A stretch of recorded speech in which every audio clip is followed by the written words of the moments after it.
বিএনপির সহ আন্তর্জাতিক বিষয়ক সম্পাদক ও একাদশ জাতীয় সংসদের সাবেক সদস্য রুমিন ফারহানা ফেসবুকে জাতীয় নাগরিক পার্টি এনসিপির নেতা হাসনাত আবদুল্লাহকে উদ্দেশ্য করে দেওয়া গালির পোস্টের ব্যাখ্যা দিয়েছেন।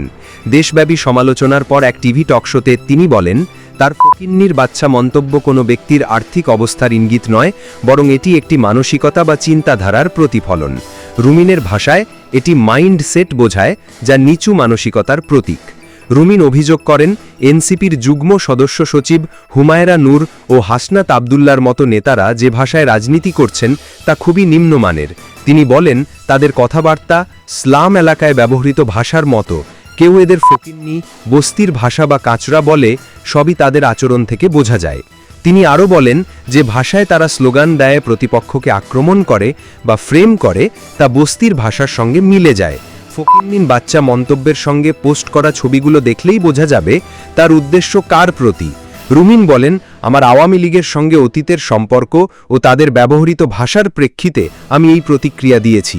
এর আগে হাসনাত আবদুল্লাহ রুমিনকে বিএনপির আওয়ামী লীগ বিষয়ক সম্পাদক হিসেবে আখ্যায়িত করেছিলেন। এর জবাবে রুমিন অতীতে আওয়ামী লীগ ও ছাত্রলীগের বিভিন্ন কার্যক্রমে তার অংশগ্রহণের ছবি শেয়ার করে হাসনাতের রাজনৈতিক অবস্থান নিয়ে প্রশ্ন তোলেন। তবে পরে দেখা গেছে শেয়ার করা ছবি ভুয়া। এমন ভুয়া পোস্টের উদাহরণ আগে এনসিপির অন্যান্য নেতার ক্ষেত্রেও দেখা গেছে। রুমিনের পোস্ট সামাজিক মাধ্যমে ব্যাপক বিতর্ক সৃষ্টি করেছে। অনলাইন অ্যাক্টিভিস্ট মীর জাহান রুমিনের বক্তব্যকে রাজনৈতিক শিষ্টাচার বহির্ভূত মনে করেছেন এবং অতীতের রাজনৈতিক ভূমিকা তুলে ধরে সমালোচনা করেছেন। তিনি লিখেছেন, 2024 সালের গণ অভ্যুত্থানের সময় হাসনাতরা ছাত্রলীগের সঙ্গে যুক্ত ছিল এবং তখন এদের বিরুদ্ধে প্রতিবাদ করা হয়নি। অন্যদিকে কিছু আওয়ামী লীগ সমর্থক রুমিনের পোস্ট শেয়ার করে কটূক্তি করেছেন।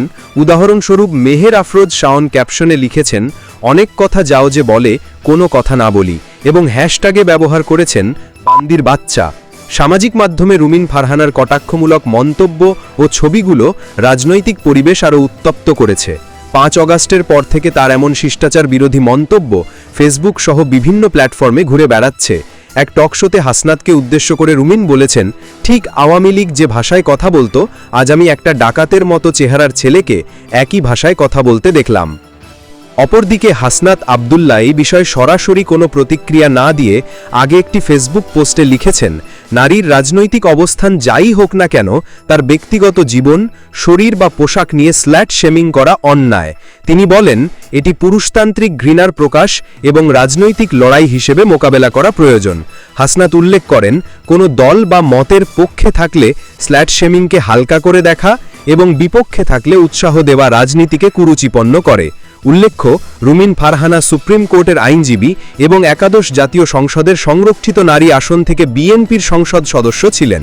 তিনি ভাষা সৈনিক ও আওয়ামী লীগের সাবেক সাংগঠনিক সম্পাদক অলি আহাদের কন্যা।